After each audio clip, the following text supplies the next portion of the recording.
The realtor's heels clicked on the brick path. White pumps, $50 RS at Target, the kind that look comfortable until you stand in them for 6 hours. She checked her phone, glanced at the house number, and walked toward the porch. The Mercedes in the driveway hadn't moved in 3 days.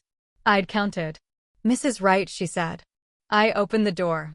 "Mrs. Wright, I'm here about the listing. Mr. Wright signed the agreement last Tuesday. We have a showing at 2. I told her there was no showing. She pulled the papers from her leather folder. I saw his signature. Right there, bottom of the page. I told her to wait. I went inside. Claire was on the couch in my mother's robe. She looked up. She didn't say anything. I said, "I'm not leaving." "You agree." I know how this sounds. It sounds like something that happens to other people, the kind of story you read on your phone while you're waiting for your coffee and think, "Thank God that's not me."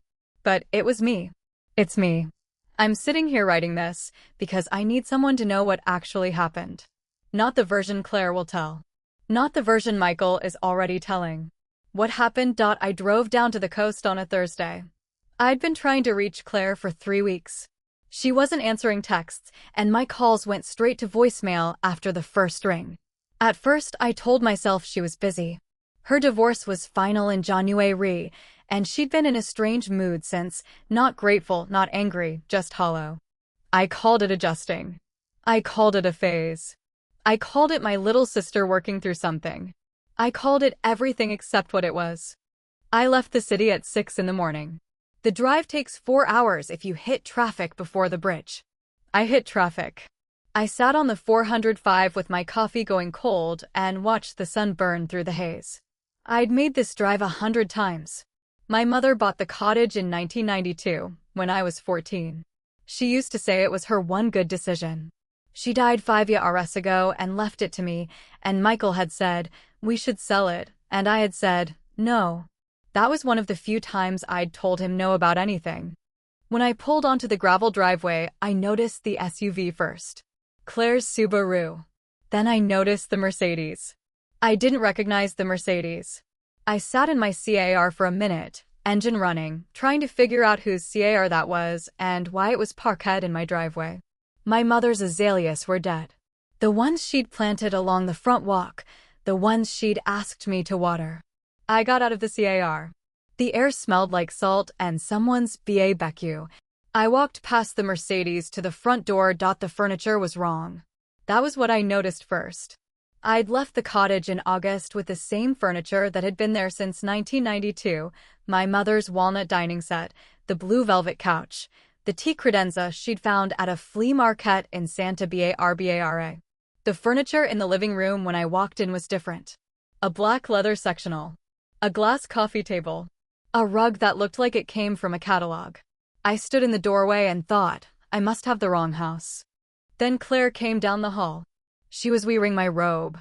Not a robe that looked like mine. My robe. The silk one I'd bought at Nordstrom 2 years ago, the one with the embroidery on the collar. She was tying the belt. Her hair was wet. She stopped when she saw me. "Elena," she said. "Where's my furniture?" She didn't answer. She looked behind me, toward the door. I turned. No one was there. "Whose car is that, Elena? I can explain." I walked past her. The master bedroom. My mother's bed was gone. The dresser I'd grown up looking at was gone. There was a different bed, a king with white sheets and a duvet. A man's jacket on the chair. I opened the closet. My mother's clothes were gone. All the hangers were empty except for 2 blouses I didn't recognize. I turned around and Claire was in the doorway. She had her hands up like she was calming a wild animal. "I know this looks bad," she said. "Where is my furniture? I sold it." I had to. "The kids needed you sold it." "Yes. But I was going to tell you. I was going to call." "You didn't call." I know. I know. It's just whose jacket?" She didn't answer. She looked at the floor. "Claire. Michael was here. He came down to help me with Michael was here. For a couple days. He helped me move some things. He had to go back for work." I nodded. I did that thing I do when I'm trying not to feel something. I nodded and I smiled and I said okay. I didn't feel okay. I felt like I was standing in a room that had been pulled out from under me. But I said okay because that's what I do. I fix things. I make them okay. How much did you sell it for, Elena? I can get it back. I know the buyer. How much, Claire? 3,000. For the set. And the credenza. The guy said 3,000. My mother's walnut dining set. The one she brought across the country. 3,000. I needed money. You don't understand what it's been like. Gary cleaned me out. I didn't have anything. I thought you wouldn't mind. I looked at her. My sister. We had the same eyes, the same chin. Our mother used to say we could be twins if I smiled more. Claire always smiled. She smiled now.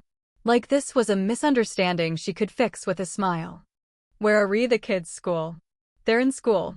They love it here. The school is so good. Elena, please. I told her I needed to sit down. She led me to the leather couch. I sat. She sat across from me on the glass coffee table. She took my hands. Her hands were warm. I looked at the rug. It was new. The color was wrong for the house. Everything was wrong. Let me show you the papers, she said. She stood and walked to the credenza, the one she hadn't sold, the one that was still there, holding the same tea kettle my mother had used for 40 years. She pulled a folder out. She brought it to me. I did this legally. I found a realtor. She said I had the authority. I opened the folder. Listing agreement. Signed. Claire's name. The date was 3 weeks ago. The price was high. Too high. More than the house was worth. You listed the house. It's temporary. I just thought if we could get some offers, we, you and me. It's still yours. I'm just managing it. I closed the folder. I looked at the front door. I thought about leaving. I thought about getting in my car and driving back to the city and pretending I hadn't seen anything. I thought about how easy it would be to let this be someone else's problem. Then the realtor arrived. She knocked. Claire answered. I watched them talk in the doorway. The realtor was young, late 20s, wearing a pencil skirt. She was holding a tablet. She kept looking at her watch.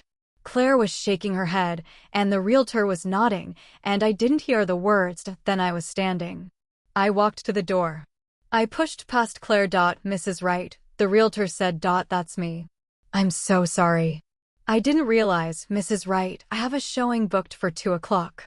I've been trying to reach the listing agent all morning. I don't know if there's been a miscommunication. Who listed the property? Your husband. I have his signature right here. She pulled another folder. I didn't need to look. I knew his signature. I'd signed our taxes with him for 22 years. I knew the way he looped his M. Please wait here, I said. I walked into the house. Claire was behind me. I opened her bedroom door. I opened her closet. I found the jacket. It was his jacket. I'd bought that jacket for his birthday 2 years ago. It was still hanging on the door. I walked back to the living room. Claire was crying. She had tears on her cheeks, and she was saying my name. I looked at her. I'm not leaving, I said. You agree. I walked past her and went outside. I told the realtor the property was not for sale. I told her I would have my attorney contact her. I told her I was sorry she'd driven all the way down. She said, I understand. She said, I'll take this off the market. I watched her walk back to her car. I heard Claire come up behind me. She said, Elena, please. I didn't turn around. I walked past her into the kitchen. I opened the refrigerator. Beer. Wine. Food for 4. I closed the door. I walked to the master bedroom. I opened the closet again. I pulled the jacket off the hook. I held it in my hands. I smelled it. It smelled like my husband and my sister. I called Michael. He answered on the second ring. Hey, he said. How's the coast? I don't know, I said. You tell me. You're the one who listed the house. The line went quiet. I could hear him breathing. That was the worst part. He was breathing like nothing had happened. Like I hadn't just caught him in something I couldn't name yet. Elena, what are you talking about? Don't what I don't know, the realtor. The listing agreement. Don't tell me you don't know. He laughed. He actually laughed. A short, disbelieving sound that I'd heard 1,000 times before. I used to think it meant he was embarrassed. Now I think it meant he was deciding what lie to tell. That woman called me last week. She said Claire had contacted her. I told her I'd handle it. That's all. Claire contacted her. She thought you wanted to sell. She misunderstood. She sold my furniture, Michael. Your furniture, your furniture. Not my furniture. She sold my mother's furniture. The dining set. The credenza. $3,000 RS. You're not making sense. I'm standing in the house. The furniture is gone. Her kids re here. Your jacket is in the closet. You telling me you didn't know? Claire bought some things for the house. That's all. That's not all. The realtor had your signature. You signed the listing. I signed a cancellation. She must have given me the wrong form. Michael. I didn't have words after that. I just stood in the kitchen with my phone against my EAR and watched Claire walk past the doorway. She was carrying a duffel bag. She was leaving. I didn't ask where she was going. Where is Claire now? He asked. She's leaving. Good. Let her go. I'll come down and we'll sort this out. Elena, I need you to listen to me. I hung up. I put the phone in my pocket. I walked to the front door. Claire was loading the duffel bag into the Subaru.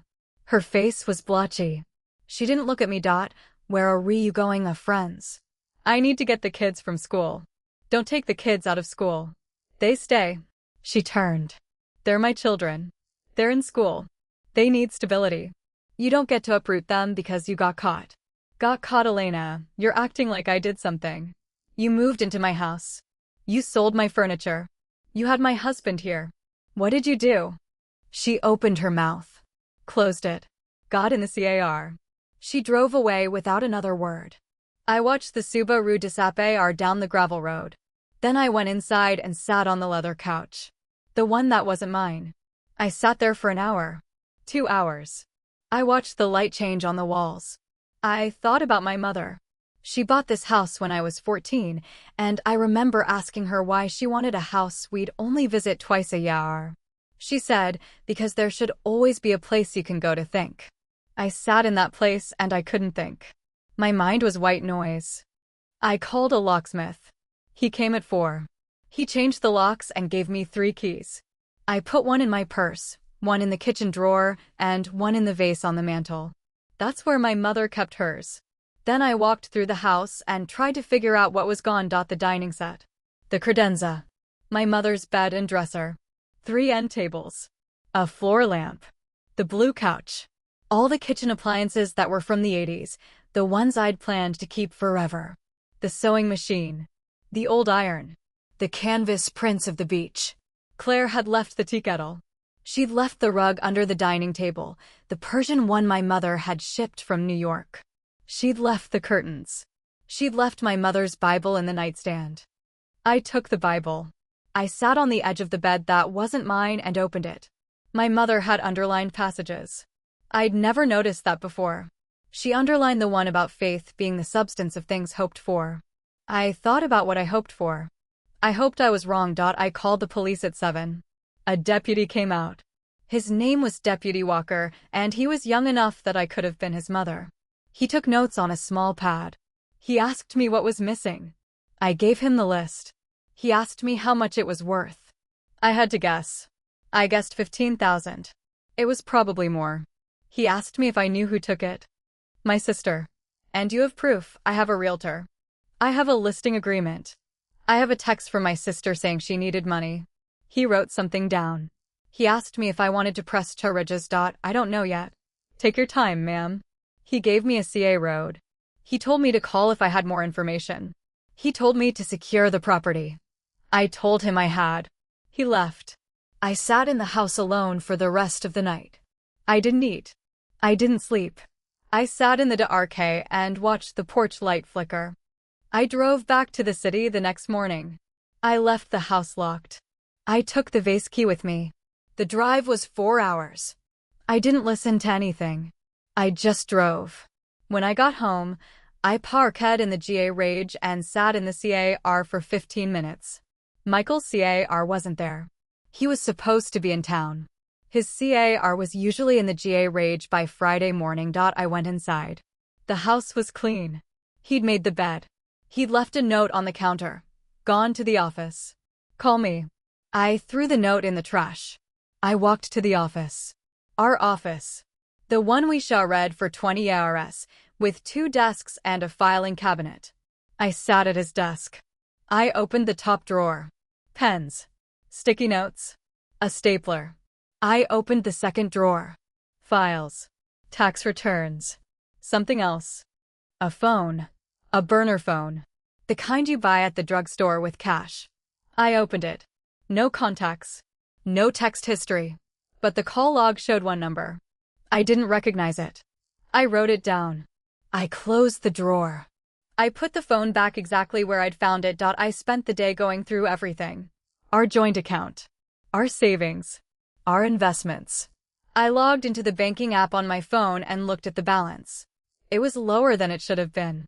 Not dramatically lower. Just lower. I ran the numbers in my head. We'd had $140,000 in savings in January. Now we had $92,000. That's a lot of money to lose in 6 months. I called the bank.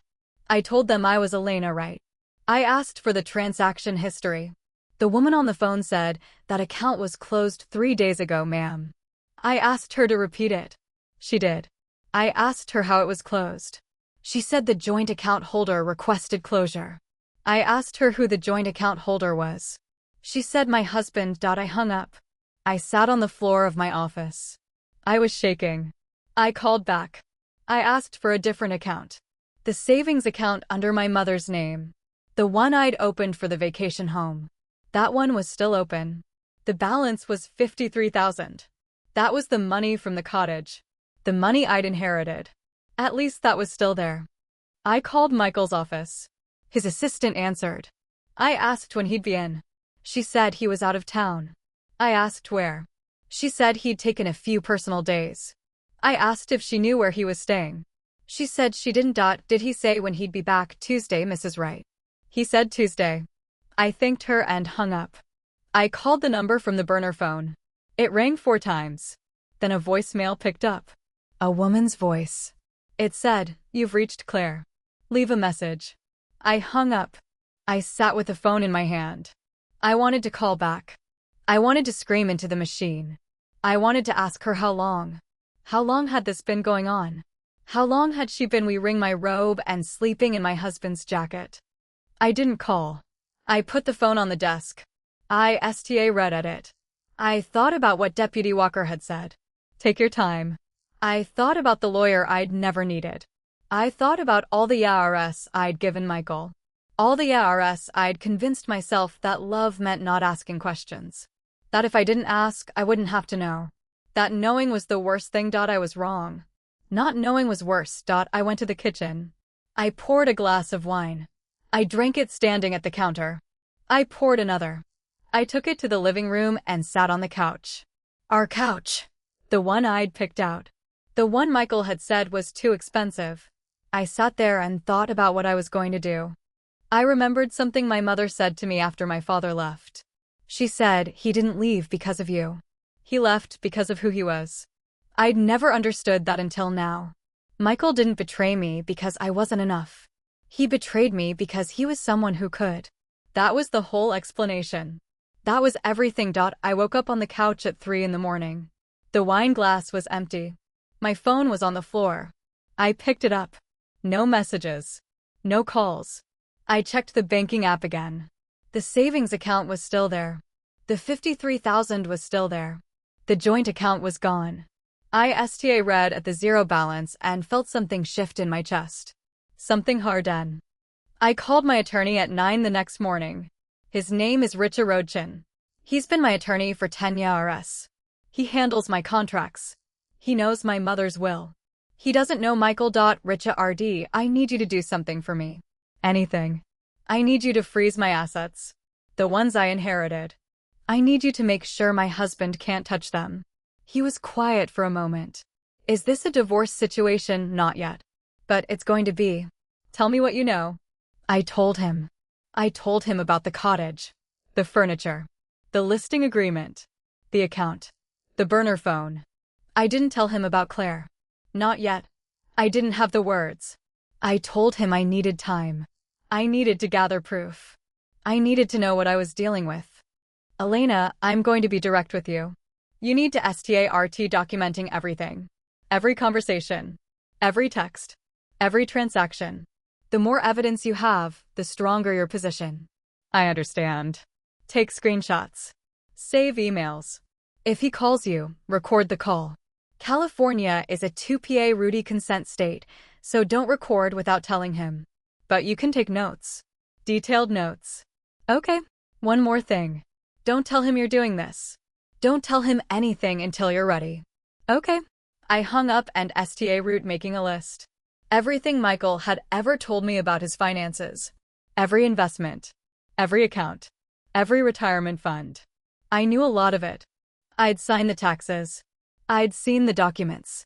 But I'd never paid attention. I'd trusted him. That was the first thing I stopped doing. The second thing I did was call the forensic accountant. His name was Mark. He'd worked with Richa Road before. He was expensive. I didn't see a re.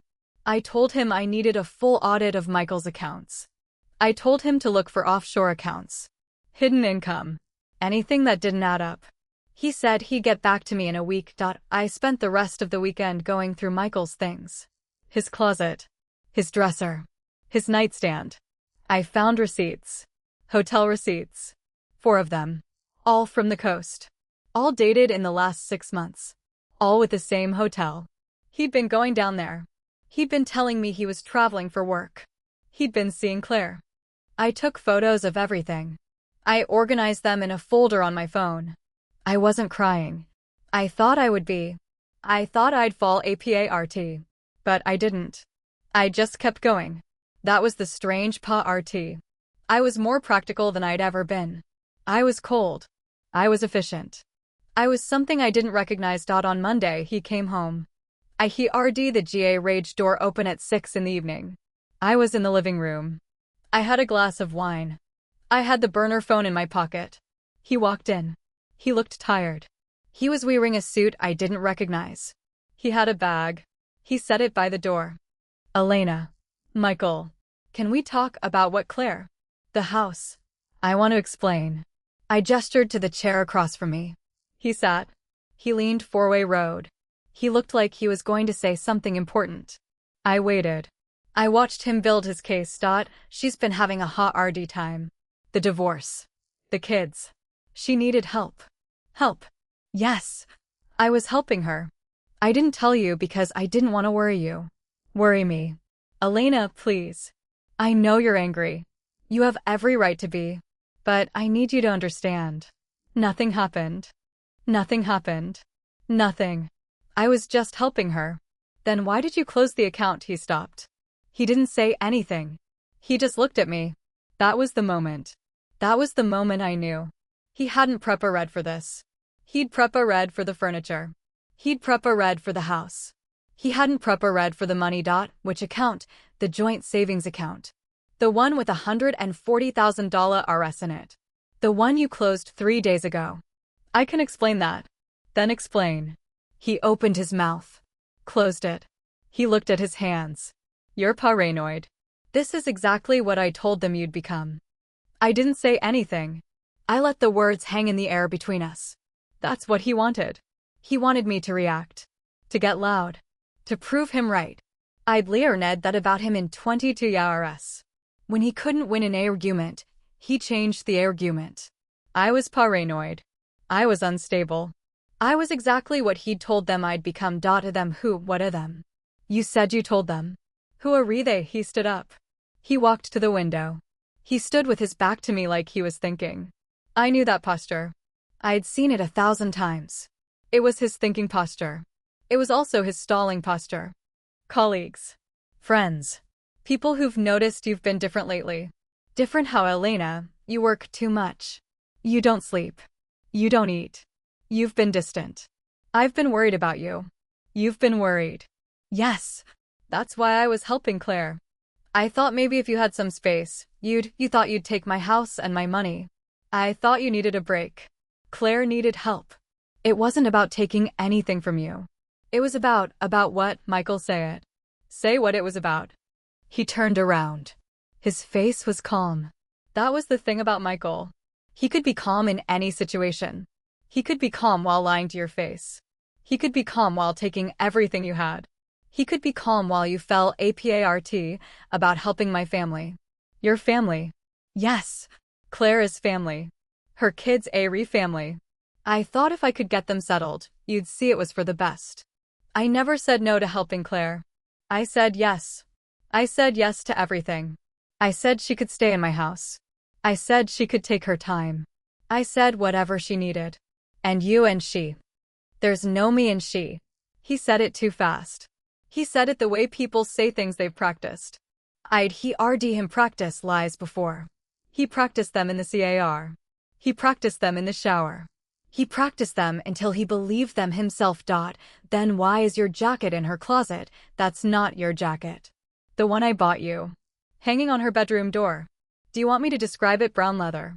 Brass buttons. She was wearing my robe when I walked in. My robe. I left it there. You left it there. I drove down to help her move some furniture. I forgot it. The furniture she sold. Elena, I didn't know about the furniture. She told me she was getting rid of some stuff. I didn't ask. I should have asked. I should have called you. I'm sorry.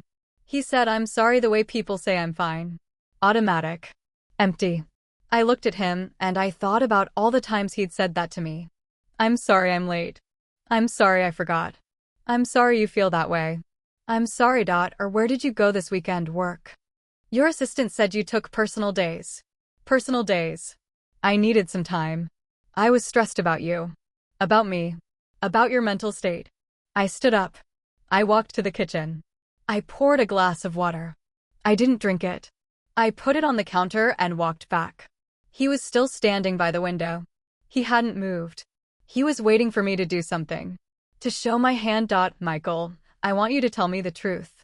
Not the story you've been telling yourself. The truth. Just once. The truth is I love you. I've always loved you. I made a mistake helping Claire without talking to you first. I should have told you everything. I should have included you. I'm sorry. That's not the truth.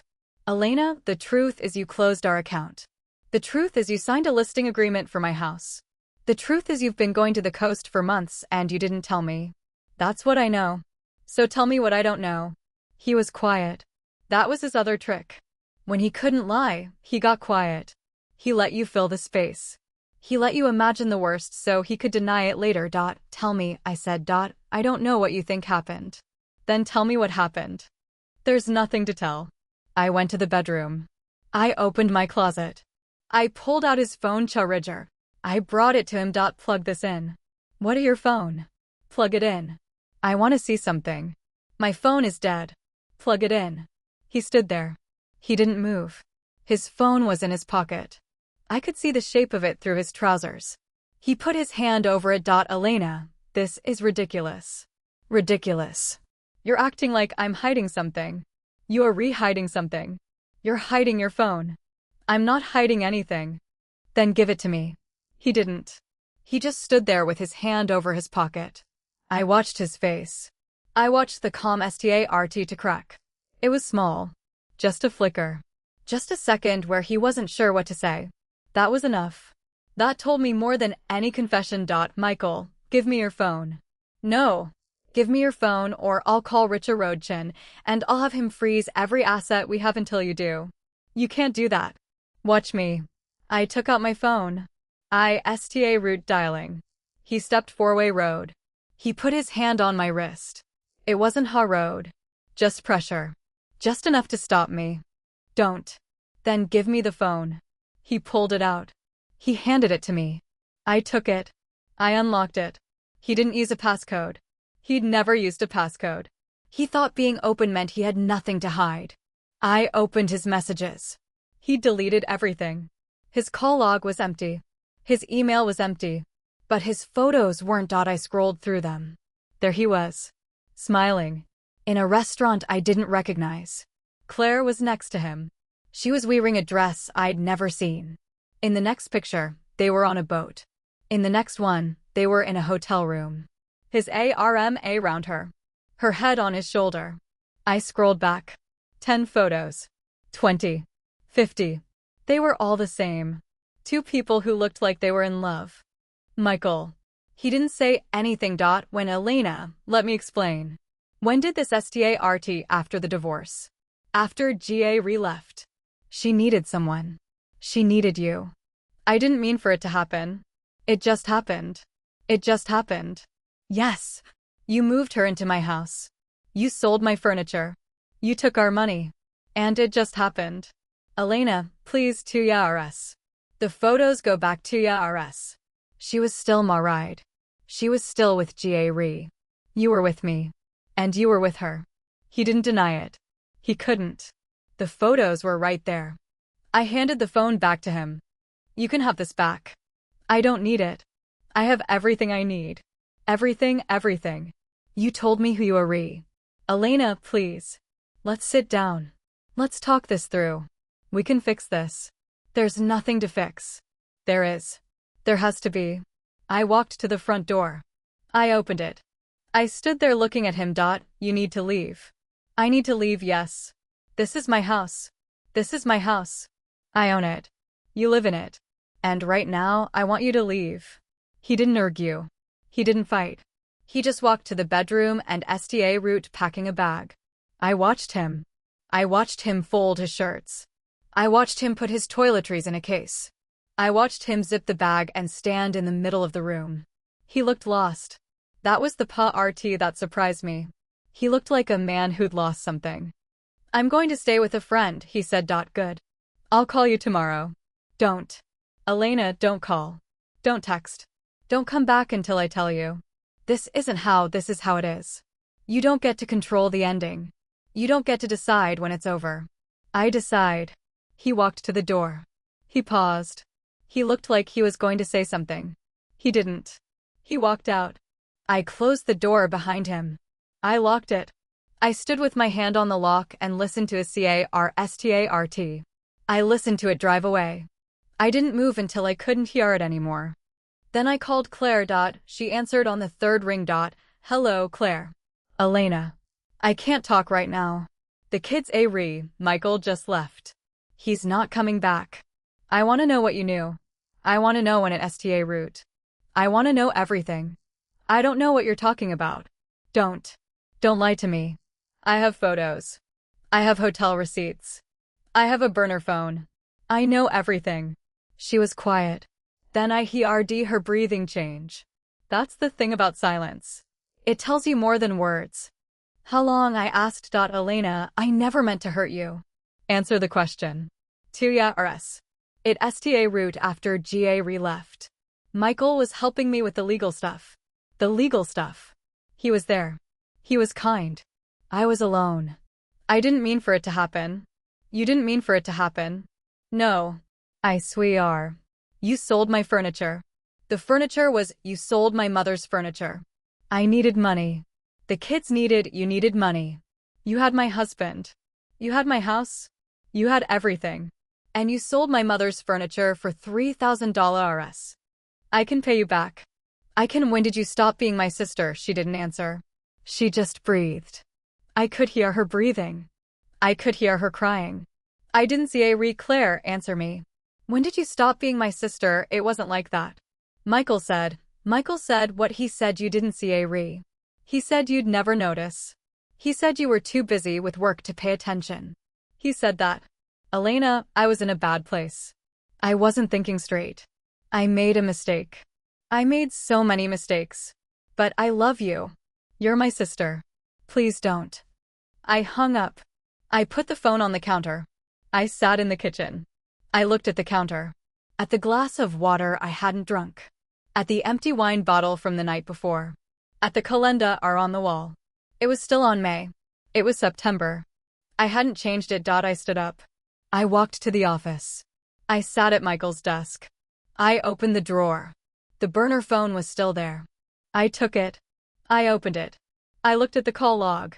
He'd called Claire 42 times in the last month. 42. He'd texted her every day for months. I scrolled through the texts. They were full of words I'd never heard him say to me. I'm thinking about you. I miss you. I can't wait to see you. I love you. I put the phone down. I sat there. The house was quiet. The street was quiet. The whole city was quiet. I thought about calling Richa Road. I thought about calling the police. I thought about calling Claire back and telling her everything I was thinking. I didn't do any of that. I closed the drawer. I stood up. I walked to the living room.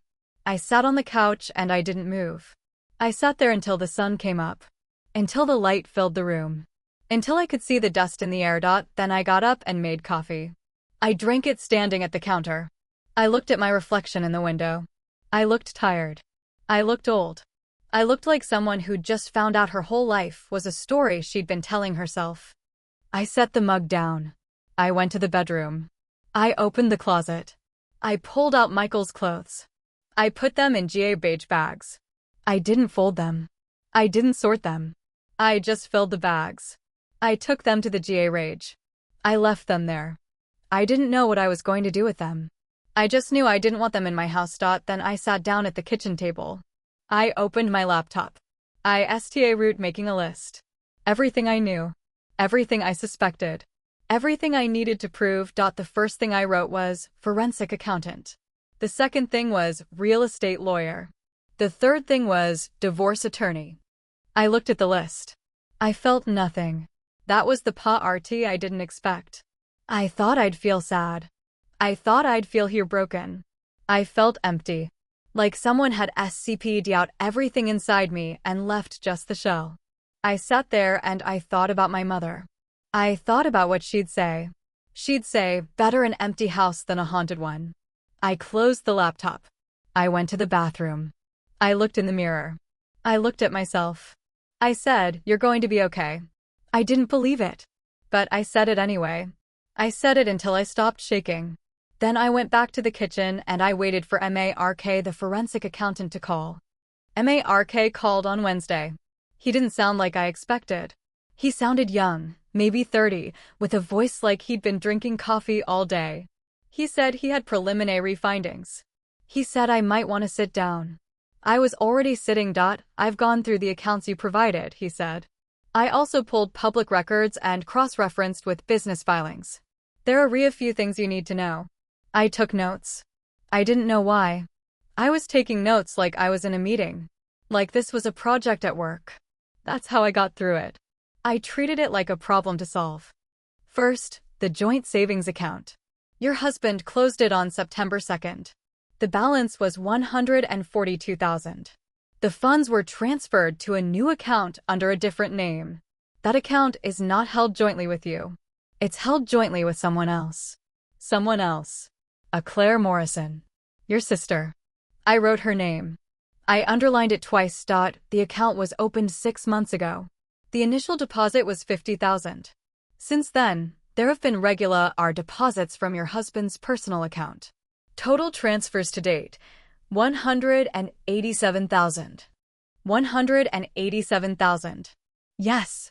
That includes the $142 from the joint account and an additional $45 from sources I haven't fully traced yet. Sources. Some are from what are to be business accounts. I'm still verifying. But the pattern is consistent. He's been moving money to this account for 6 months. Why 6 months? Because that's when the account was opened. But there's more. I found a second account. Offshore. Cayman Islands. It's been open for 18 months. The balance is approximately $200,000. The account holder is listed as a trust, but the signatory is your husband. I wrote it down. $200,000. 18 months. I did the math. He'd been planning this for a year and a half. Before Claire's divorce was final. Before she moved into my house. Before any of it. There's more, Mark said. Tell me. He's been taking out loans against his retirement accounts. 3 of them. Total value, $250,000. He's also been drawing against a line of credit on a property I can't identify. It's not your prima residence. It's not the vacation home. What property? I'm still looking into it. But I can tell you this. The money is gone. Some of it went to the offshore account. Some of it went to the account with your sister. Some of it is unaccounted for. I'd estimate he's moved close to $500,000 out of your marital assets in the last 18 months. I put the pen down. I didn't know what to say. I'd been married to this man for 22 years. I'd trusted him with everything. I'd signed every tax return. I'd never checked. I'd never asked. I'd just assumed he was honest. That was the thing about assumptions. They killed you before you knew you were dead. $500,000, I said. Approximately. I'll have a final number by Monday. What do I do with this? I'm not a lawyer. I'm an accountant. But if I were you, I'd call Richa Road. I will. One more thing, Elena. What's the line of credit? The property I can't identify. I think it might be the vacation home. There's a secondary mortgage on it. I can't see the details from my end, but the amount is consistent with a second lien on a property in that county. Claire sold my furniture. She listed the house. They took out a mortgage on it.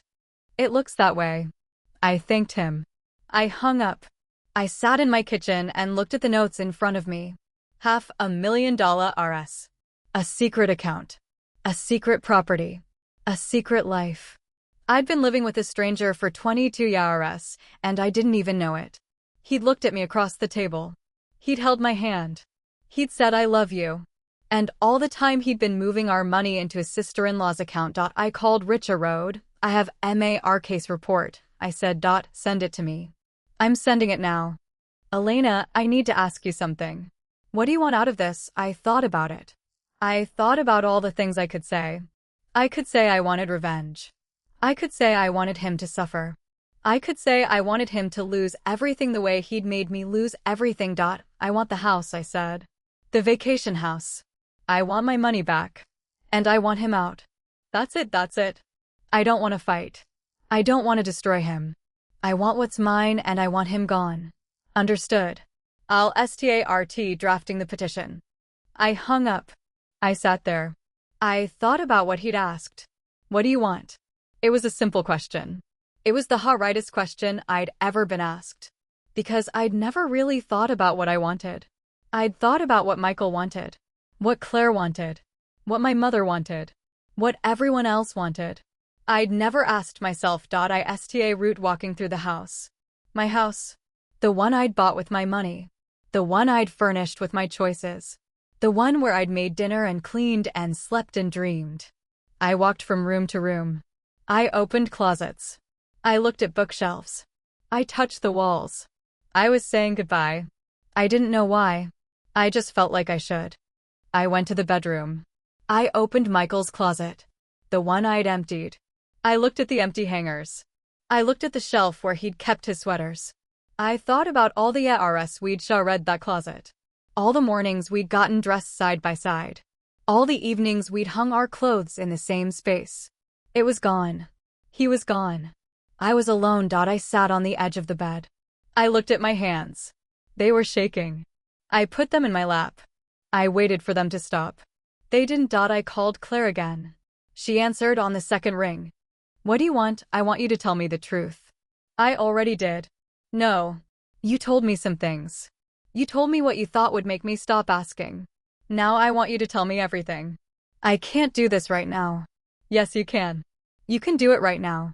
Or I can call the police and tell them you stole my furniture. I have a report. I have a deputy CA Road. I can press to ridges. You'll have a record. Your kids will know. She was quiet. I knew I'd gotten her. I knew the kids were the only thing that worked. Michael and I route seeing each other 2 years ago. After GA and I separated. I know that. He came to help me. He was always there. He'd show up at my appointment. He'd bring food. He'd talk to me. He was the only person who seemed to see a re. And one night we were talking and he kissed me. I didn't stop him. I should have stopped him. I know I should have. But I didn't. Then what? Then it kept happening. We'd meet at hotels. He'd tell you he was working late. He'd come to my place. He said he loved me. He said he was going to leave you. He said that. Elena, please understand. I didn't plan this. I never wanted to hurt you. You moved into my house. He said it would be temporary. He said if I got settled, he'd figure out a way to leave you. He said we'd be together. You're together now. You have my furniture. You have my money. You have my husband. You have everything. I don't have you. Don't. Don't pretend you CA about me. You stopped CA-ing when you got into bed with my husband. Elena, I know you're angry. I know you have every right to be. But I'm your sister. That doesn't stop being true just because I made mistakes. Is it a mistake when it goes on for 2 years? Is it a mistake when you take $500,000 Rs? Is it a mistake when you steal from your own family? It wasn't stealing. Michael said, I don't CA what Michael said. I CA what you did. You did it. You let him talk you into it. You let him destroy everything. I didn't destroy anything. You destroyed my marriage. You destroyed my trust. You destroyed my mother's house. You sold her furniture. You let me come down there and see you in her robe. Do you know what that felt like? I'm sorry. Sorry. That's your answer. Sorry. What do you want me to say? I can't take it back. I can't undo it. All I can do is say I'm sorry and hope you forgive me. I won't. I can't. You don't get to ask for forgiveness. You get to live with what you did. She was crying. I could hear her. I didn't feel bad. I thought I would. I thought somewhere inside me there'd be that part RT that felt sorry for her. That part RT had died. Where are you living? I asked with a friend. I can't go back to the cottage. I know I can't. I know I messed up. Good. Elena, what are you going to do? I'm going to get what's mine. And then I'm going to forget you exist. You can't mean that. Watch me. I hung up. I put the phone down. I sat there. I didn't know what I was feeling. It wasn't anger. It wasn't sadness. It was something else. Something I didn't have a word for. I went to the window. I looked out at the street. The neighbors were walking their dogs. The kids were playing in the road. Everyone was living their normal lives. I was living in a house that wasn't mine anymore. A house full of memories that made me sick. I called Mark back. I need you to find out one more thing. Name it. The property. The one with the line of credit. I need to know if it's the vacation house. I can check county records. Give me an hour. I'll wait. I waited. I made coffee. I didn't drink it. I walked around the house. I looked at everything. The photos on the wall. The ones from our wedding. The ones from our vacations. The ones where we looked happy. I took them down. I put them in a box. I taped the box closed. I put it in the garage. Mark called back in 40 minutes. It's not the vacation house. Then what is it? It's a condo. In the city. Purchased 6 months ago. The deed is in your sister's name. What? She bought a condo. 6 months ago. The down payment came from the line of credit. She's been living there with her kids. Not the vacation house. She moved into the vacation house after the condo was purchased. She bought a condo. With your husband's money. Yes. I hung up. I sat down. I didn't know what to feel. I felt stupid. I felt like I'd been played. I felt like the biggest fool in the world. I got up. I went to the garage. I found the box with the photos. I opened it. I pulled out the one from our 20th anniversary, Michael and me at a restaurant. We were holding hands. We were smiling. I looked at the photo. I didn't recognize the woman in it. She looked like me. But she wasn't. That woman was still trusting. That woman was still believing. That woman was still someone who thought love was enough. I put the photo back in the box. I closed the lid. I took the box to the trash. I put it on top of the garbage bags. I walked back inside. I sat at the kitchen table. I made a new list. This time it was different. This time it was everything I was going to take from him. The vacation house. The Prima residence. Half of his retirement accounts. Half of the liquid assets. The offshore account if I could find it. The condo if I could prove she bought it with marital funds. I wrote it all down. I looked at the list. It was long. It was cold. It was exactly what I needed. I called Richer Road. The property is a condo in the city. 6 months old. In my sister's name. Are you sure? I'm sure. I can use that. How did she afford it? Michael bought it. With a line of credit against something. I don't know what yet. But I'm going to find out. Elena, you need to be careful. If you go after the condo, you're going after your sister. That's a different kind of fight. I know. Are you ready for that? I've never been more ready for anything. He was quiet. Then he said, "I'll start the paperwork." I filed the police report on Friday morning. Deputy Walker met me at the station. He remembered me. He remembered the case. He asked if I had new information. I gave him everything. The listing agreement. The texts from Claire. The photos of the missing furniture. The statement from the realtor. He took notes. He asked questions.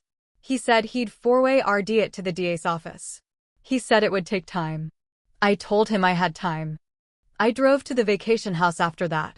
For hours. I didn't stop. I didn't eat. I just drove. When I got there, the Subaru was in the driveway.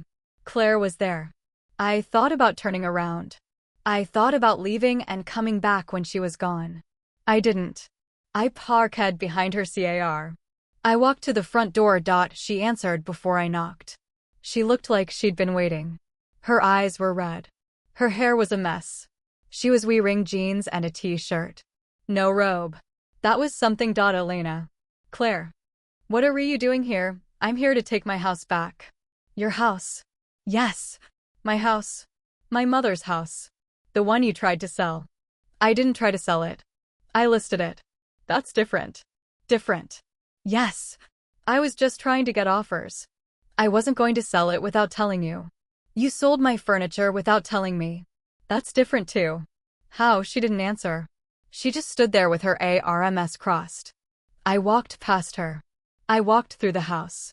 The leather furniture was still there. The glass coffee table. The rug. Everything she'd bought was still there. I walked to the master bedroom. The bed was made. The sheets were white. The jacket was gone. Where's my mother's furniture? I asked. In storage. I can get it back. When you let me. Let you. Yes. When you let me get it back. I'll pay for it. I'll make it right. Just give me time. You had time. You had 6 months. You sold it instead. Elena, I'm begging you. Don't do this. Don't make me lose everything. You already lost everything. You just don't know it yet. I walked to the living room. I sat on the leather couch. I looked at her. She was crying again. She was always crying. I used to think that meant she was sorry. Now I knew it just meant she was caught. Where are the kids at school? Good. I'm going to change the locks again. When you leave today, you're not coming back. You can't do that. I can. It's my house. I have the deed. I have the police report. I have a deputy who knows your name. If you come back, I'll have you arrested. You wouldn't. Watch me. She stood in the middle of the room. She was shaking. I could see her hands. They were shaking the way mine had been shaking. I didn't feel sorry for her. I wanted to. I wanted to feel something other than cold. But I couldn't. Where are you going to go? I asked. I don't know. The condo. The one Michael bought you. Her face went pale. I watched the color drain out of it. She didn't say anything. She just stood there. I know about the condo. I know about the line of credit. I know about the offshore account. I know everything, Claire. He didn't buy me anything. Then how did you afford a condo in the city? You're a waitress. You have 2 kids. You don't have a savings account. He helped me with the down payment. That's all. That's all. That's what you're going with. He helped you with the down payment. That's all. He took $500,000 out of our marriage and gave it to you. That's all. It wasn't your money. It was his. It was our money. Our marriage. Our life. And you took it. She sat down on the couch. Across from me. She put her face in her hands. I watched her shoulders shake. I waited. Where's Michael? I asked. I don't know. You don't know. He hasn't called. He hasn't come by. I haven't heard from him in days. Maybe he's with someone else. She looked up. Her face was wet. What do you mean? I mean, maybe you're not the only one. Maybe there's someone else. Maybe you're just one of the women he lied to. He wouldn't. He would. He's good at it. You should know. He lied to me for 2 years. He lied to you too. He told you he loved you. He told you he was going to leave me. He told you a lot of things. He lied about all of them. He didn't lie. He did. He told me he loved me. He told me I was the only one. He told me he was sorry. He told me he wanted to fix things. He's been telling everyone the same story. She looked at me. I could see it happening. The doubt. The crack. The start of something she didn't want to feel. He told me I was different, she said. He told me the same thing 22 years ago. And now I'm here. And you're here. And he's gone. She didn't say anything. She just looked at the floor. I watched her think. I watched her piece it together. The affair. The money. The lies. She was seeing him for the first time. Not the man she'd wanted to see. The man he was. Oh, why did you do it? I asked. I told you. I was alone. No. That's not why. You could have been alone without him. You could have come to me. You could have asked for help. I would have helped you.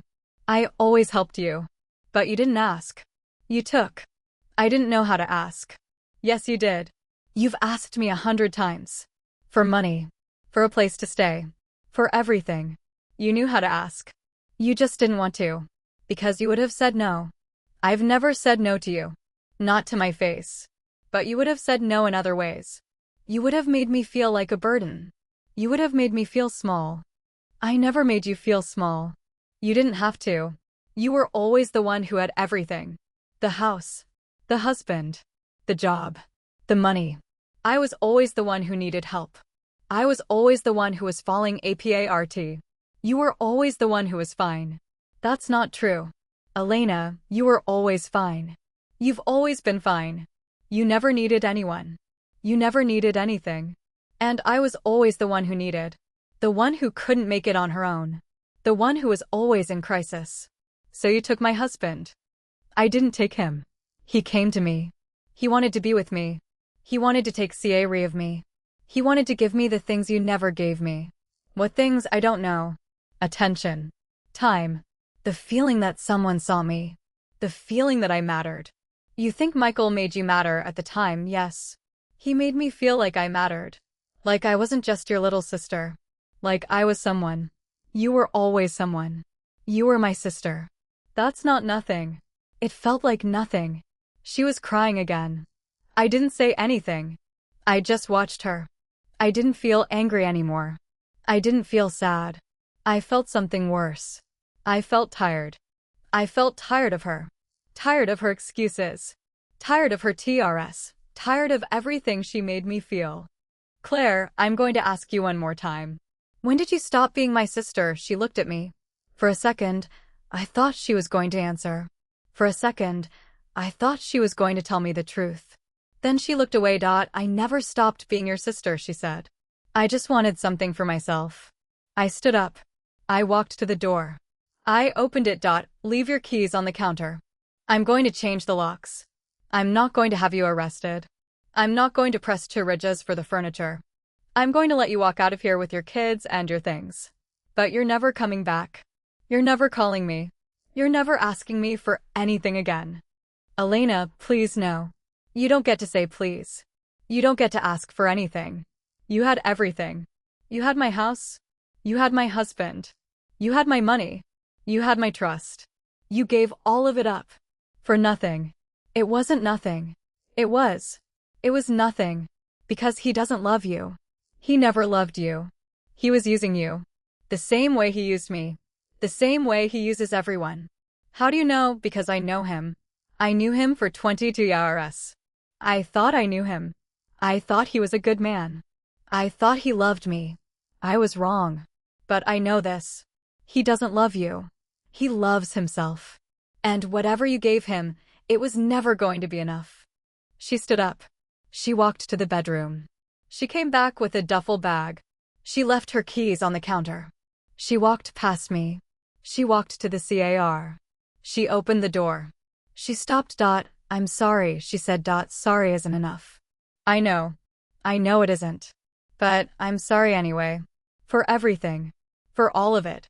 I didn't say anything. I watched her get in the car. I watched her drive away. I watched until the Subaru was gone. Then I closed the door.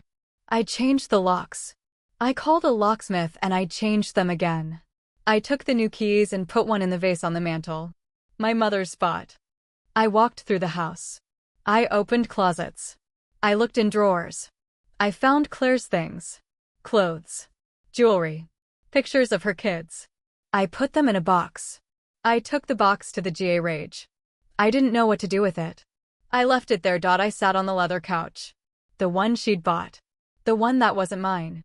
I sat there and I thought about what she'd said. I thought about all the IRS I'd helped her. All the times I'd bailed her out. All the times I'd said yes. I thought about how she'd seen me. The one who was always fine. The one who had everything. The one who never needed anything. She was right. I never asked for help. I never needed anyone. I never let anyone see me fall apart. I thought that was strength. I thought that was what made me the good one. The reliable one. The one who could be counted on. I didn't realize it was also the thing that made me invisible. I called Richard Road. I'm ready. For what to file? I want to file the petition. I want to serve him. I want to get this STA route. Are you sure? I've never been more sure. He said he'd have the papers ready by Tuesday. He said he'd serve Michael at his office. He said he'd make sure it was public. He said he'd make sure everyone knew. Don't make it public, I said. What don't make it public? Don't humiliate him. I don't want that. I just want what's mine. Elena, he's been lying to you for 2 years. He's been hiding assets. He's been having an affair with your sister. Why don't you want to expose him? Because it won't change anything. It won't give me back what I lost. It won't make me feel better. It will just make everything messier. I don't want messy. I want done. He was quiet. Then he said, "You're a better person than I am." No. I'm just tired. I'm done. I want to be done. Understood. I'll have the papers ready Tuesday. I hung up. I sat on the couch. I looked at the room. The leather furniture. The glass table. The rug. All of it was leaving. I was going to sell it. I was going to get rid of everything she'd touched. I was going to make the house mine again. My mother's house. My house. I thought about the ending. The one I wanted. It wasn't revenge. It was quiet. It was Michael signing papers in a room without a fight. It was Claire driving away. It was me standing in a house that was empty of them. I went to the kitchen. I opened the drawer. I took out my mother's tea kettle. I held it in my hands. I thought about her. I thought about what she'd say. She'd say he left because of who he was. Not because of you. I thought about that. I thought about all the hours I'd spent trying to be enough. I was enough. I was always enough. He wasn't. I put the tea kettle back. I walked to the front door. I locked it. I put the key in my pocket. I stood in the driveway and looked at the house. It was the same house. It was the same house I'd grown up in. The same house I'd loved. The same house I'd trusted Claire with. It was still there. It would still be there. I would still be there. Without them. I got in my car. I drove back to the city. For hours. I didn't listen to anything. I just drove. I thought about what I was going to do next. I was going to the office. I was going to get Michael's laptop. I was going to find everything I could. I was going to build my case. I was going to win. When I got home, I went to the office. I opened his laptop. It was password protected. I tried his birthday. His mother's name. Araniversary. None of them worked. I tried my name. It worked. Elena. He'd used my name as his password. ISTA read at the screen. He'd used my name. My name. The same man who'd been lying to me for 2 hours. The same man who'd been moving money. The same man who'd been sleeping with my sister. He'd used my name. I opened his email. I found the account. The secret one. The one he'd been using to communicate with Claire. I opened it. I read the messages. I read all of them. I read the ones from the beginning. The first ones. The ones where he was CA Reeful. The ones where he was making sure no one would find out. I read the ones from later. The ones where he was CA Realist. The ones where he was planning. The ones where he was talking about the money. The ones where he was talking about me. About how I wouldn't notice. About how I was too busy with work. About how I was so trusting. I read them all. I printed them all. I put them in a folder. I put the folder on the desk. I looked at it. It was thick. It was heavy. It was proof. Everything I needed. Everything I didn't want. I sat down. I looked at the folder. I opened it. I read the last email.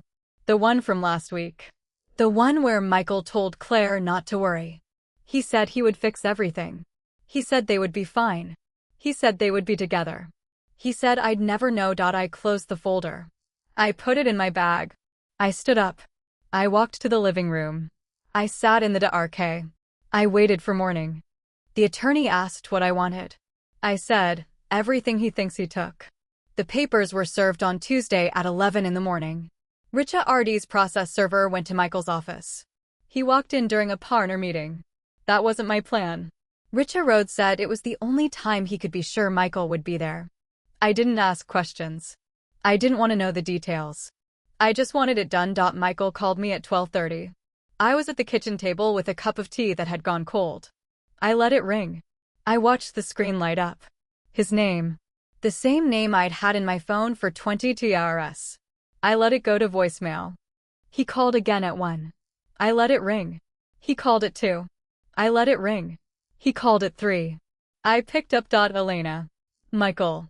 What is this? What does it look like? It looks like you're trying to destroy me. I'm trying to get what's mine. That's different. Different. You're taking everything. The house. The accounts. The retirement. You're taking everything. You took everything first. I'm just taking it back. You can't do this. I can. I did. You have the papers. You can sign them or you can fight me. I don't see either way. Elena, listen to me. We can work this out. We can talk about this. We don't have to go through lawyers. We already have lawyers. You signed the listing agreement. You took the money. You had the affair. You chose this. Not me. I didn't choose this. Yes, you did.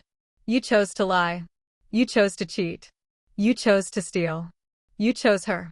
You chose everything except me. So now you get to live with that choice. Please, Elena. Please don't do this. Don't do it. Don't take back what you stole. Don't end a marriage you already ended. Don't make you face what you did. I know I made mistakes. Mistakes. Yes. Mistakes. I'm not perfect. I never said I was. But I love you. I've always loved you. Claire was a mistake. A stupid, awful mistake. But it doesn't have to be the end of us. It's already the end of us. It's been the end of us for 2 years. You just didn't tell me. I'm telling you now. Too late. Elena, I'm begging you. Give me a chance. Give us a chance. We can fix this. We can go to counseling. We can work through it. We can be better. Better. Yes. Better. For each other. You're not better. You're the same person you've always been. You're just finally showing me who that is. I don't know what you want me to say. I want you to sign the papers. I want you to let me go. I want you to stop pretending you ever loved me the way I loved you. I did love you. I do love you. You don't. You love yourself. You love the way I made you feel. You love what I gave you. But you never loved me. Not really. That's not true. It is true. And you know it. That's why you can't look me in the eye and tell me I'm wrong. He was quiet. I could hear him breathing. I could hear him thinking. I could hear him trying to figure out what to say next. I knew that silence. I knew it better than I knew my own name. Where's Claire? I asked. I don't know. You don't know. She called me. After you kicked her out. She said she was going to stay with a friend. She said she needed space. Space. Yes. She said she needed to think about things. Think about things. She said she didn't know who I was. She said she didn't know who she was. She's not the only one. Elena, I need you to understand something. I never meant to hurt you. I never set out to do any of this. It just happened. It happened because I was weak. It happened because I was stupid. It happened because I wasn't thinking. You were thinking. You were thinking about what you wanted. You were thinking about how to get it. You were thinking about how to keep it from me. You were thinking the whole time. That's naughty. You planned this. You planned the money. You planned the house. You planned the divorce before I even knew there was a divorce. You've been planning this for 18 months. Don't tell me you weren't thinking. I didn't plan it. Then explain the offshore account. He didn't say anything. Explain the line of credit. Explain the condo. Explain the $200,000 you moved to the Cayman Islands. Explain all of it. I can explain. Then explain. He was quiet again. I waited. I listened to him breathe. I listened to him think. I knew he was trying to come up with a lie. I knew he was trying to find a way out. I knew he wasn't going to find one. Claire needed money, he said finally. She was in trouble. Gary left her with nothing. She had the kids. She had no job. She had nowhere to go. I was trying to help her. By hiding money from me. By helping her. By giving her a place to live. By making sure she was okay. By taking my money and giving it to her. It was my money too. It was our money. And you took it and you gave it to my sister. The same sister you were sleeping with. It wasn't like that. Then what was it like? Tell me. Tell me what it was like. I want to hear it from your mouth. He didn't answer. I could hear him breathing. I could hear him trying. I could hear him failing. Sign the papers, I said. I can't. Yes, you can. You can sign them and we can be done. Or you can fight me and I'll make sure everyone knows what you did. I'll tell your partners. I'll tell your clients. I'll tell your mother. I'll tell everyone. You wouldn't. I would. I have nothing left to lose. Nothing. You took everything else. I don't have anything left. So I would. I would do it. I would tell everyone and I wouldn't feel bad. Elena, please. I give you so many chances to tell me the truth. I stood in that house and I asked you. I asked you. And you lied. You looked at me and you lied. You had the chance to tell me then. You didn't take it. So now you don't get to ask me for anything. I'm sorry. Sorry doesn't fix it. I know. I know it doesn't. But I'm sorry anyway. For everything. For all of it. Sign the papers. I'll sign them. When? Today. I'll sign them today. Good. I hung up. I put the phone down. I sat there. I didn't feel anything. That was the strangest part. I didn't feel relieved. I didn't feel sad. I didn't feel angry. I felt nothing. Like someone had turned off the part of me that was supposed to feel. I called Claire. She answered on the first ring. Elena.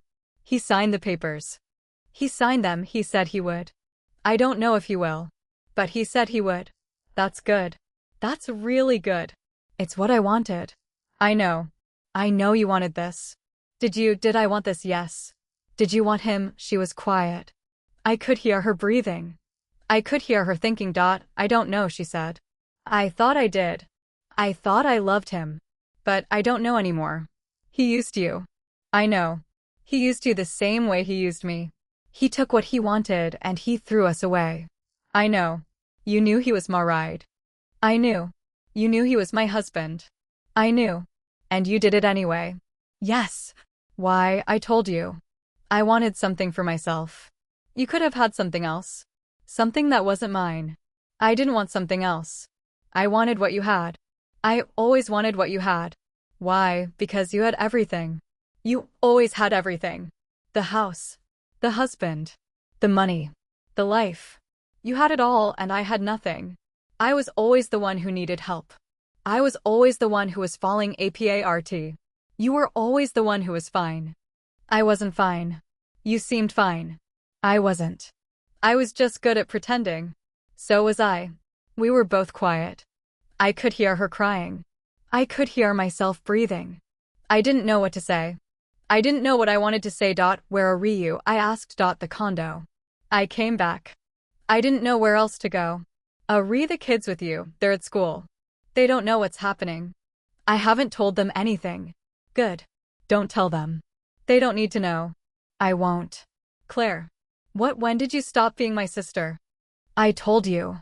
I never stopped. You did. Somewhere along the way, you stopped seeing me as your sister. You saw me as someone who had something you wanted.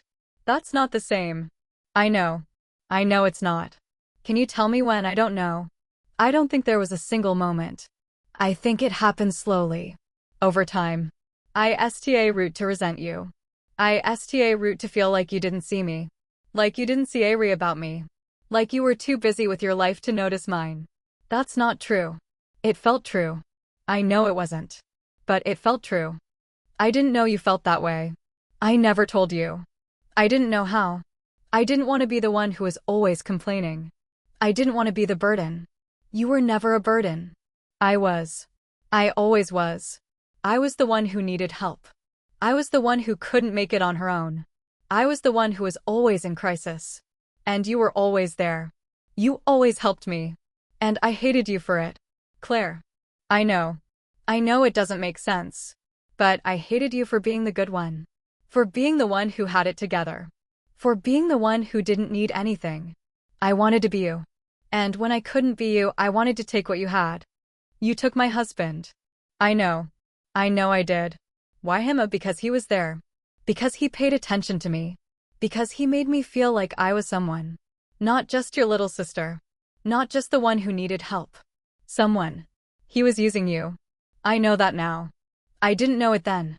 I thought he loved me. I thought he wanted to be with me. I thought he was going to leave you for me. He was never going to leave me. He was never going to leave anyone. He just wanted what he could take. I know. Are you going to stay in the condo? I don't know. I don't have anywhere else to go. You can stay. What, you can stay in the condo? I'm not going to take it from you. It's yours. I don't want it. Elena, I can't. Yes, you can.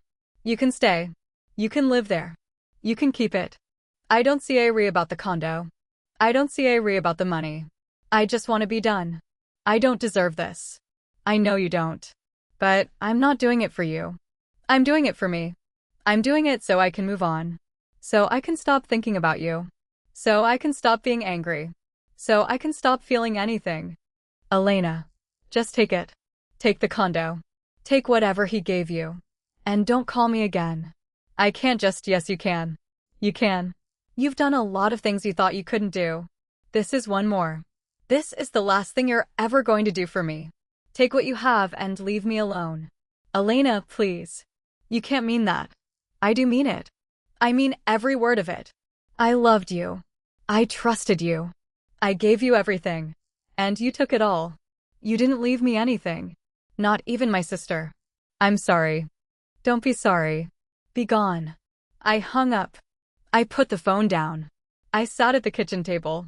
I looked at the tea I hadn't drunk. I looked at the window. The sun was going down. The light was golden. It was beautiful. It was the most beautiful light I'd ever seen.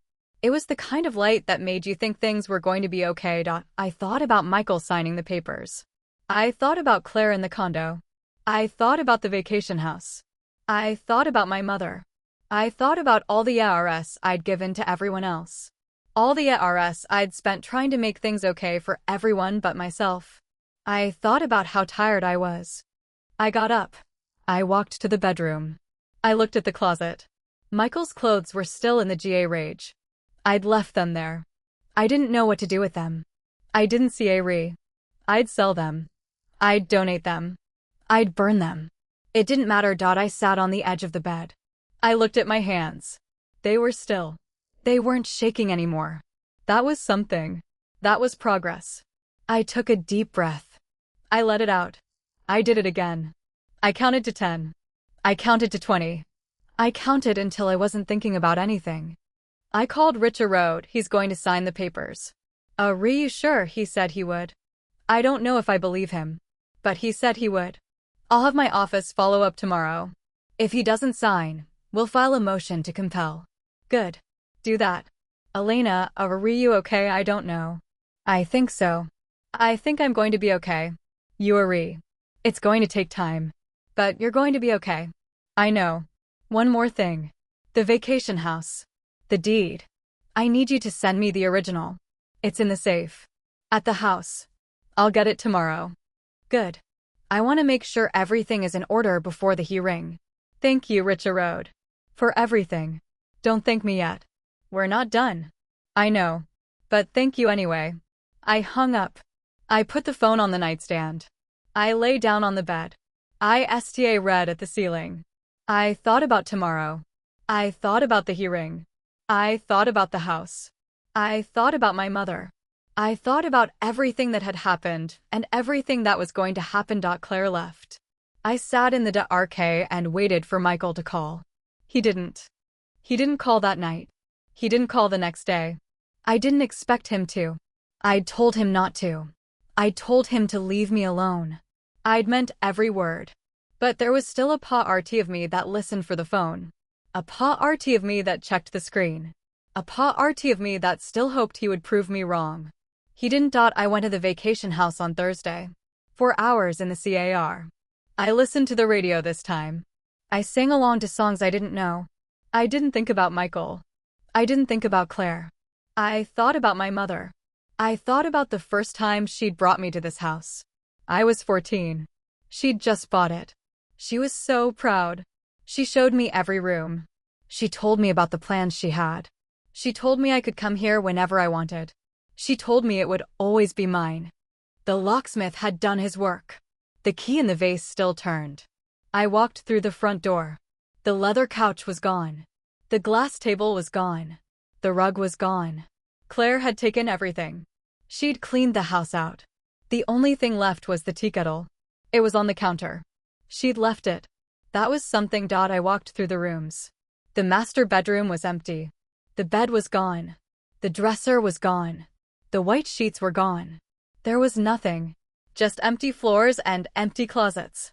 I walked to the living room. The windows were clean. The light came in. The light was golden. It was the same light. It was the same house. It was the same. I sat on the floor. I sat where my mother's couch used to be. I looked at the walls. They were Claire had taken the pictures. She'd taken the prints. She'd taken everything that made it our house. I sat there and I thought about what I was going to do. I was going to rebuild. I was going to fill it again. I was going to make it mine. Not my mother's. Not Claire's. Not Michael's. Mine. I drove back to the city. I didn't stop. I didn't eat. I just drove. I thought about the hearing. It was in 2 weeks. Richa Road said it would be straight for a road. Michael was signing the papers. He wasn't fighting. He wasn't contesting. He was just letting it happen. That was the part that surprised me. I thought he'd fight. I thought he'd make it ugly. I thought he'd drag it out the way he dragged everything out. He didn't. I got home. I went to the mailbox. There was an envelope. It wasn't a bill. It wasn't a catalog. It had my name on it. Michael's handwriting. I opened it. It was the signed papers. He'd signed them. He'd returned them. He'd done what I asked. I stood in the driveway and held the envelope in my hands. I didn't feel relief. I didn't feel victory. I felt nothing. Just the weight of the paper. The hearing was quick. Richa Road handled most of it. Michael's lawyer was a man I didn't recognize. He looked uncomfortable. He looked like he wanted to be anywhere else. Michael wasn't there. He'd sent his lawyer. He'd sent his signature. He'd sent everything except himself. I sat at the table and I listened to the judge read the terms. The vacation house. The Prima residence. Half of the retirement accounts. Half of the liquid assets. The condo went to Claire. That was a separate arrangement. Richa Road had negotiated it. I'd told him to give it to her. He'd asked if I was sure. I'd told him I was. It was over in 40 minutes. 40 minutes for 22 hours. That was the part that made me laugh. Not out loud. Inside. I sat there and I thought about how much time I'd spent on this marriage. How many hours? How many days? How many hours? And it ended in 40 minutes. Just like that. I drove home. I didn't go to the office. I didn't go to the house. I drove. I drove until I didn't know where I was. I drove until I found a diner. I parked. I went inside. I ordered coffee. I sat in the booth and I drank it. I didn't think about anything. I just sat there and watched the people. The waitress. The CK. The man at the counter who was reading a newspaper. They didn't know who I was. They didn't know what had happened. They didn't see a re. That was the best part. No one see a read. No one was thinking about me. No one was thinking about Michael. No one was thinking about Claire. The world had kept turning. I had to keep turning too. I went home. I went to the bedroom. I opened the closet. I looked at the empty hangers. I thought about putting my clothes back. I didn't. I closed the door. I walked to the kitchen. I poured myself a glass of wine. I drank it. I poured another. I drank that one too. I sat on the couch. The couch I'd picked out. The one Michael had said was too expensive. I thought about all the things he'd said. All the things I'd believed. All the things that had turned out to be lies. He called on Saturday. I was in the living room. I was reading a book. I'd been trying to read for days. I couldn't concentrate. I kept reading the same sentence over and over. My eyes were moving. My mind was somewhere else. The phone rang. I looked at the screen. His name. I answered. Elena. Michael. I got the papers. The final ones. I know. I signed them. I signed them too. Then it's done. I know. I just wanted to talk to you. Before we ended things. There's nothing to talk about. Please. Just hear me out. Just this once. I was quiet. I didn't hang up. I didn't say anything. I just listened. I know I don't have a right to ask for anything. I know I messed up. I know I hurt you. But I need you to know something. I never stopped loving you. Michael. I know. I know you don't believe me. But it's true. I loved you. I still love you. I made mistakes. I made terrible mistakes. But I didn't stop loving you. Love isn't a feeling. Love is what you do. You didn't love me. You loved what I gave you. You loved the life I built for you. You loved having someone who believed in you. But you didn't love me. Not really. I did. You didn't. If you loved me, you wouldn't have done it. You wouldn't have lied. You wouldn't have stolen. You wouldn't have slept with my sister. You wouldn't have done any of it. Love doesn't do those things. People make mistakes. Mistakes. You keep saying that. You keep calling it a mistake. But a mistake is forgetting your keys. A mistake is missing a turn. What you did wasn't a mistake. It was a choice. You chose to do it. You chose to keep doing it. You chose it over and over. For 2 years. That's not a mistake. That's who you are. I heard him breathing. I heard him thinking. I heard him trying to find the words. He didn't find them. You wanted to talk, I said. So talk. I don't know what to say. I thought I knew. But I don't. That's the problem. You never knew what to say. You never knew what you wanted. You just took what was in front of you.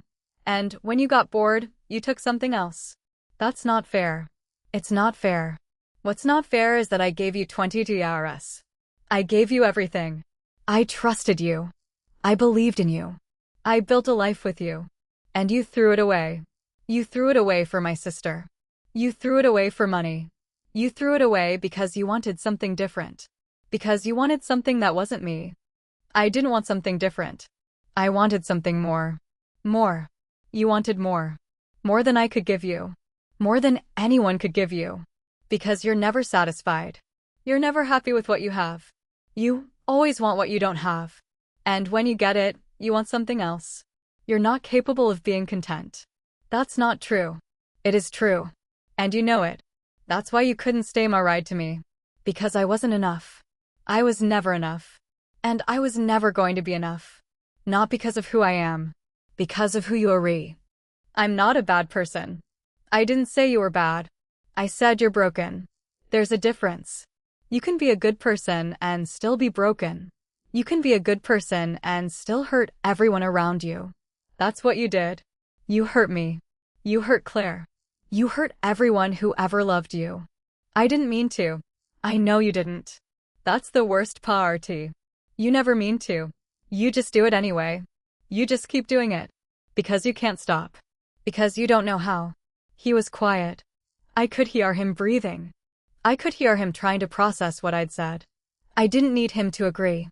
I didn't need him to understand. I just needed him to hear it. Where's Claire? I asked. I don't know. We haven't talked. Are you going to try? I don't think so. I don't think there's anything left to try for. There's not. Not with her. Not with me. There's nothing left. It's all gone. I know. I know it is. Then why did you call? Because I wanted to hear your voice. Because I wanted to say goodbye. Because I wanted to tell you I was sorry. I know it doesn't matter. I know it doesn't fix anything. But I wanted to say it anyway. I'm sorry, Elena. I'm sorry for everything. Thank you. Is that all? That's all. I don't have anything else to say. I said everything I needed to say. I said it over the last few weeks. I said it in the papers. I said it to Claire. I said it to myself. I don't have anything left for you. Can I see you just one more time? Why? Because I want to look at you. I want to remember what you look like. I want to remember you the way you were. I'm not the same. I'm never going to be the same. I don't look like I did. I don't feel like I did. I don't think the way I did. I'm different. I'm different and I'm not going back. Then I want to see the new you. The one you are now. I was quiet. I thought about it. I thought about what it would be like to see him. To sit across from him. To look at his face. To say the things I'd been saying. To say goodbye the way it was supposed to be said. Tomorrow, I said. The house. 2 o'clock. I'll be there. I hung up. I put the phone down. I sat there. I looked at the room. The living room. The couch. The bookshelf. The window. The light. It was the same light. It was always the same light. It was going to keep being the same light. I was going to keep being here. He wasn't. That was the difference. That was everything. I went to the bedroom. I opened the closet. I looked at the empty hangers. I thought about what I was going to wear. I thought about what I was going to say. I thought about how it was going to end. I picked out a dress. A black dress. Simple. It was the dress I'd worn to my mother's funeral. It was the dress I wore when I was saying goodbye. The next day I waited. I sat in the kitchen. I didn't eat. I didn't drink. I just sat. I watched the clock. 1 o'clock. 1:30. 1:45. 2 o'clock. He was late. He was always late. That was the one thing I knew for sure. He was always going to be late. I was always going to be waiting. Not anymore. He arrived at 2:12. I heard his car. I heard the door. I heard his footsteps in the hall. He walked into the kitchen. He was wearing a suit.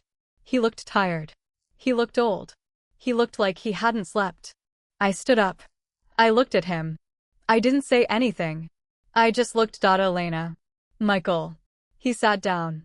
He sat at the kitchen table. The same table we'd eaten at for 22 years. The same table. The same chairs. The same room. Everything was the same. Except us. You look good, he said. I don't see a re. I know.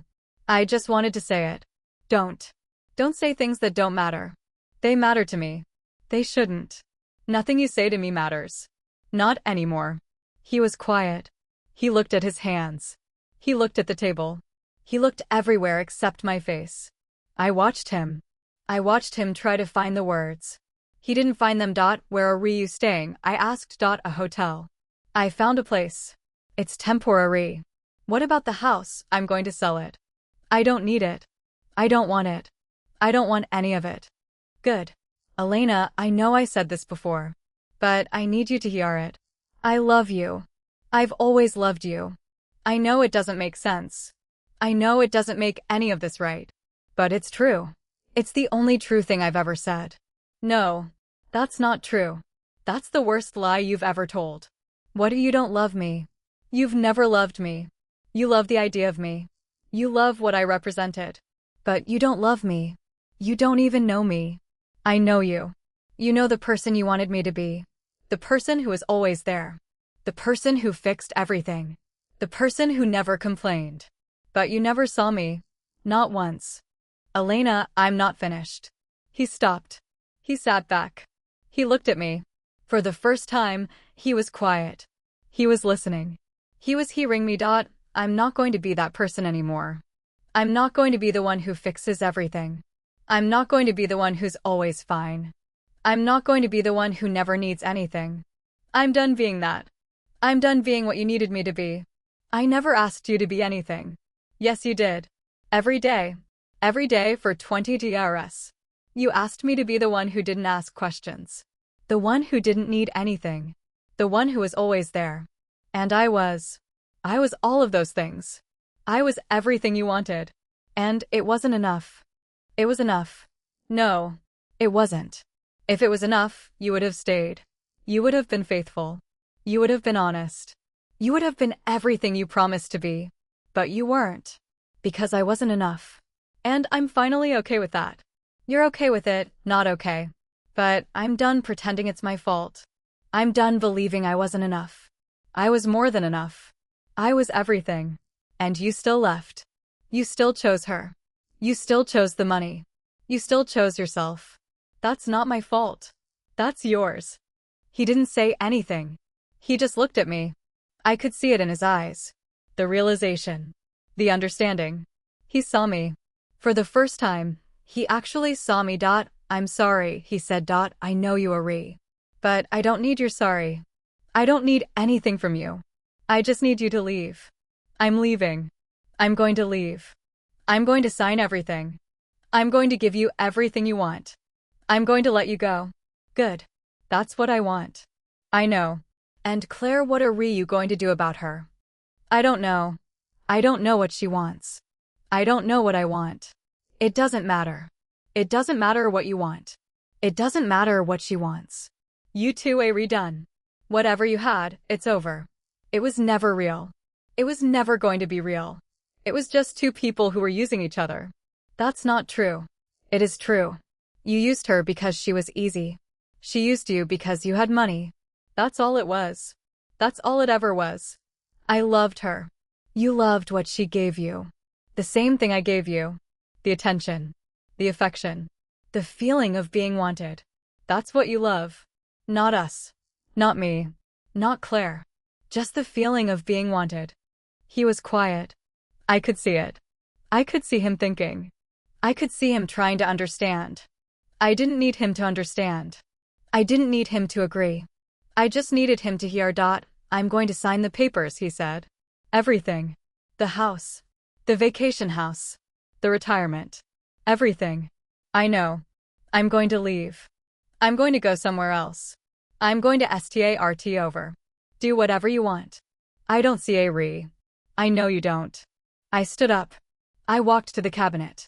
I took out a glass. I filled it with water. I drank it. I put the glass in the sink. I turned around. He was still sitting at the table. He was looking at me. He was crying. Elena. What, can I hold you just one more time? No. Please. No. You don't get to hold me. You don't get to touch me. You don't get to pretend this is something it isn't. This is goodbye. This is the end. There's nothing left. I know. Then go. He stood up. He walked to the door. He stopped. He turned around. He looked at me. He looked like he wanted to say something.